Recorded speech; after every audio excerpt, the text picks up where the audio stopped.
Hello anatomists, this video will cover both the adult pig heart exercise and also the fetal pig cardiovascular dissection. First we'll cover the adult pig heart. Our hearts that we have in lab have already been cut for you, so all you need to do is grab a pair of gloves and a blunt probe, but there's no need for a scalpel or scissors because these incisions have already been made. When you look at the adult pig heart, you'll notice that there are many features that are very similar to a human heart. One struggle that you may have, though, is that everything is this sort of same pinkish gray. There's no bright red or bright blue in order to help you orient yourself. So I'll help you find some tips on how to make sure that you know your anterior from your posterior, so to say. You'll notice on the front, the anterior side of the heart, you can see the auricles sitting on top of each atrium. So here's the right side of the heart, right auricle, right atrium is under here, right ventricle is right here. In the lab, you can open this up to see the inside, and I have a picture showing that in just a minute. Over here, we have the left side of the heart. Here's your left ventricle, and you can see just a little bit how thick that myocardium is. And then up here, you've got the left atrium and the left auricle up here. In most of our hearts, the pulmonary trunk has been cut open so that you can see the inside of that trunk and find the pulmonary valve. And then right behind it, you can see the aorta. A lot of people get the aorta and the pulmonary trunk and some of the other major vessels confused. I highly recommend you explore these vessels with a blunt probe or with a gloved finger and find out where they lead. Does it lead to the right atrium? Then you know you have the vena cava. Does it lead into the left atrium? Then you know you found the pulmonary veins, for example. So don't be afraid to thoroughly explore the pig heart. One major difference in the pig heart compared to the human is that when you look at the aorta right here, you'll see that there's only 2 branches that come off instead of 3, like the human.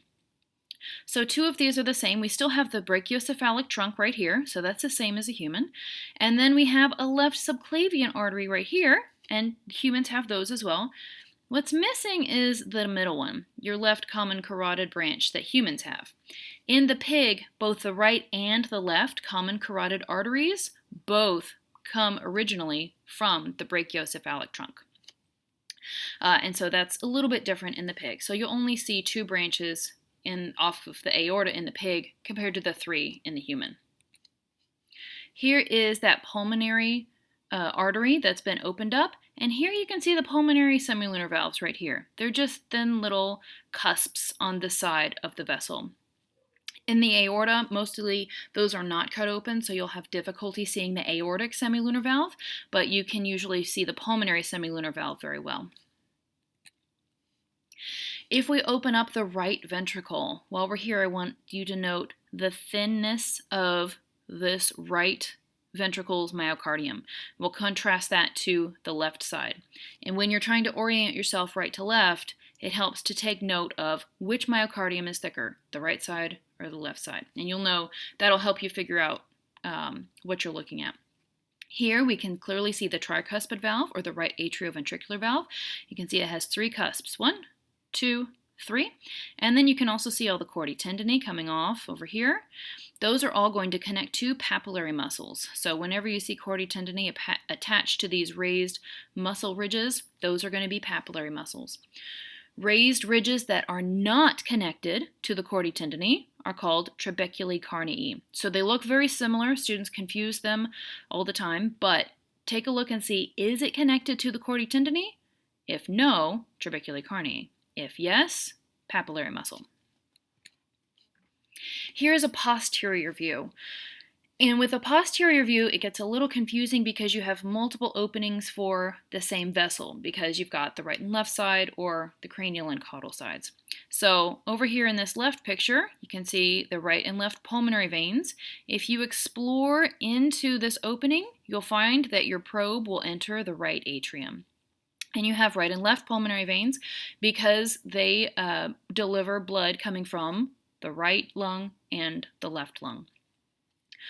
Over here on this side, you can see the cranial vena cava and the caudal vena cava. Anterior and posterior and superior and inferior mean different things depending on if you walk on 2 legs or 4 legs. And so that's why we're using cranial, meaning toward the head, and caudal, meaning toward the tail, since we're talking about a pig heart. But this would be analogous to superior and inferior vena cava in the human.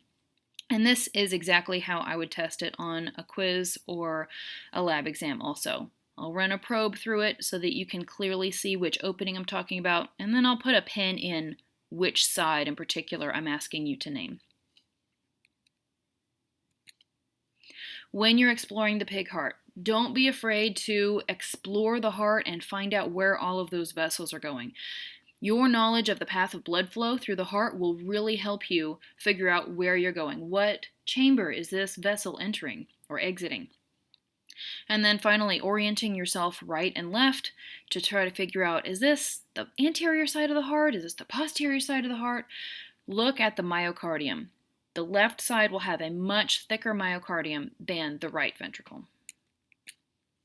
So let's move on to the fetal pig cardiovascular dissection. Before you start cutting your pig open and looking for these vessels, make sure you study images in your lab manual. Make sure you are identifying and tracing those blood vessels as you find them. Don't pull too hard or the blood vessels will snap. Use care with scissors and scalpels. The blunt probe will be your friend. You can trim a lot of connective tissue away a lot more safely using that blunt probe than with a scalpel. If you happen to come across a pig whose vessels are not injected with latex, let your instructor know and we'll help you out. And be sure to look at other pigs. Just like with humans, there's individual variation. Pigs should all have the same basic vessels, but sometimes there are anomalies and variations. So make sure that you look at other pigs, just so that you don't get tripped up by something that looks just a little bit different than what you have. So this is the neck area of the pig. So up here is going to be the head.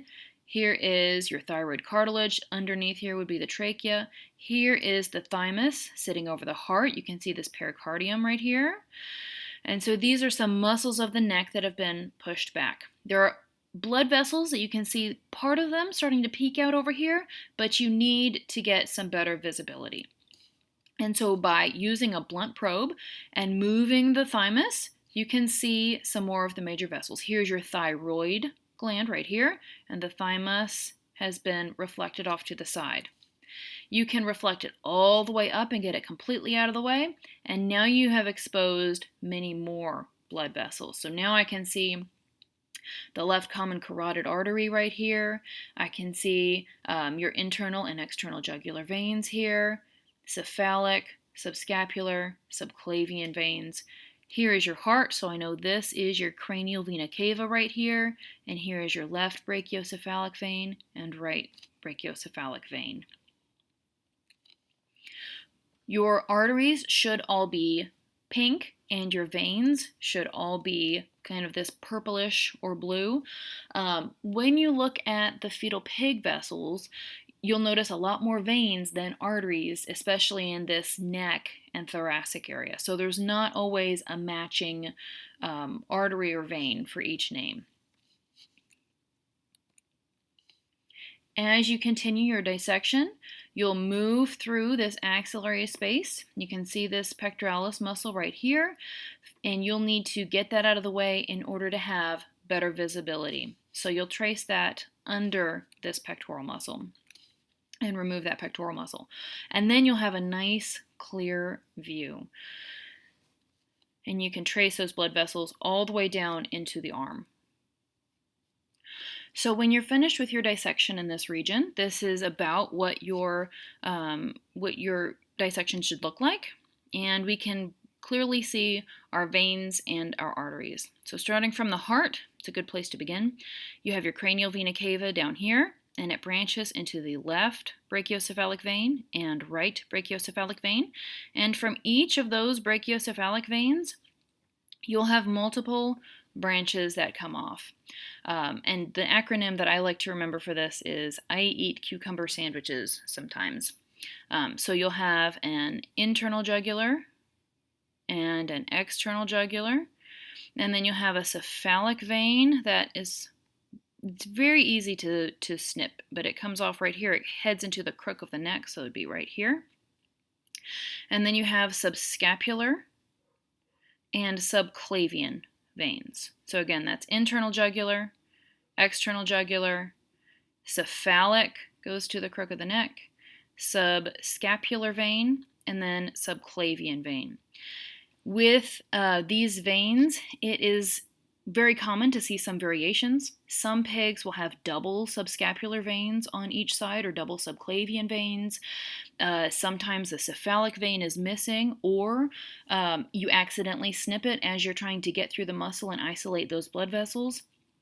So use care in your dissection, and if you think that you may be missing a vessel, that's one of the reasons why it's a great job to make sure you take a look at other pigs.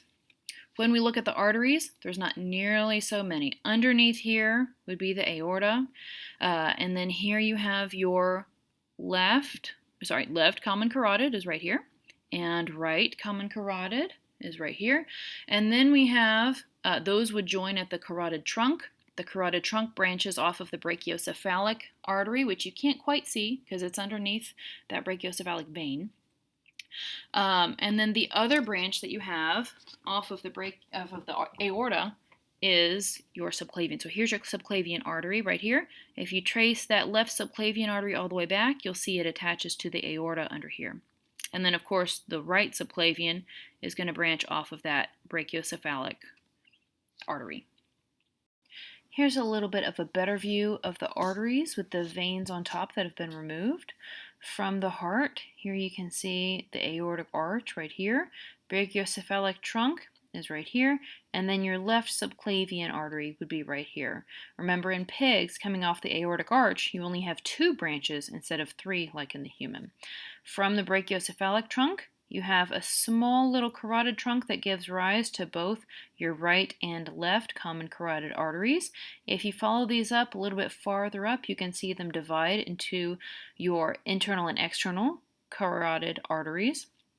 And then the other branch coming off the brachiocephalic is your right subclavian artery right here. And then right subclavian artery gives rise to the axillary and your brachial arteries.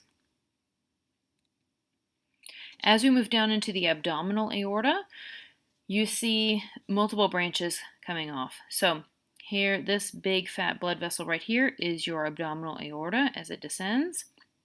Up here you can see a little bit of the spleen. Here's some pancreas right here. This is some intestine right here. Here's large intestine. Here's some small intestine. This would be the left kidney right here. And so following some of these branches, we can see the celiac trunk right here. It's always going to be right under the pancreas. Pancreas looks like chewed up bubblegum in texture. And then here is your cranial mesenteric or superior mesenteric artery. Moving on down, you have left and right renal arteries. Those are going to be pretty large and head straight to the kidneys. Moving on down a little bit, we have our gonadal arteries that come off to the side. You can see one just a little bit right here. These are very small. They get snipped all the time. Look for 2 very small arteries coming off of the sides of the aorta. And then finally we have our inferior mesenteric artery right here. If this accidentally gets snipped, which happens frequently because it's so small, you can follow along this blood vessel that is heading down the large intestine and try to find where it would attach to the aorta. That is your inferior mesenteric artery right there. An acronym that people like to use to help remember the order of these: chefs make really good meatballs. Chef, the C for celiac trunk, and chef, make M mesenteric, superior mesenteric, really R renal, good G gonadal, meatballs M inferior mesenteric.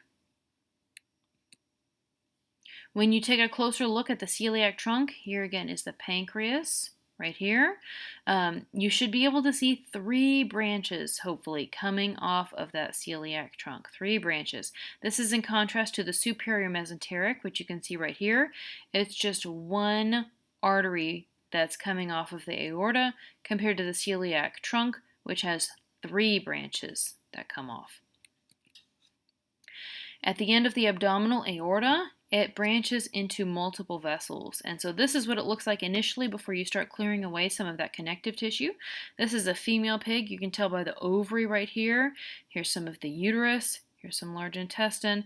This is the left umbilical artery right here. Here we can see a little bit of the left external iliac artery. Up here, this is your left kidney, just to give you some reference. So what we need to do is clear this up, move the ovaries out of the way, clean up some of that connective tissue so we can see the blood vessels more clearly. So zooming in just a little bit, this is what it looks like. You ultimately want to see 4 branches coming off of that aorta. I know in the human you only have 2 at the bifurcation of the aorta. You've got your common iliacs, but it is going to be a little bit different in the fetal pig. So here's those 4 branches. Once you get it cleaned up and that connective tissue moved away, notice the ovaries and the uterus have been moved out of the way. Here's the rectum down here. So these 2 middle vessels are going to be your left and right umbilical arteries. And then the 2 on the very outside, you have your left and right external iliacs. Note that there is no common iliac artery in the fetal pig. So that is a big difference between the fetal pig and the human. So at the bifurcation of the aorta, the middle 2 branches are the umbilical arteries. The outer 2 branches are the external iliac arteries. As you keep following those down a little bit, here's your external iliac artery that you can follow down. It ultimately will turn into your femoral artery and deep femoral artery, so that's similar to the human. One more difference is that when you're looking for the internal iliac artery, it branches off of the umbilical artery instead of the common iliac artery. Remember, there's no common iliac artery in the fetal pig.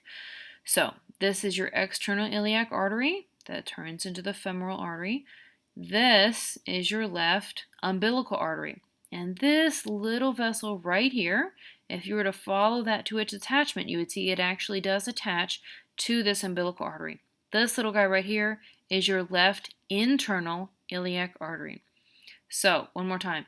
The fetal pig has external and internal iliac arteries, but there is no common iliac artery.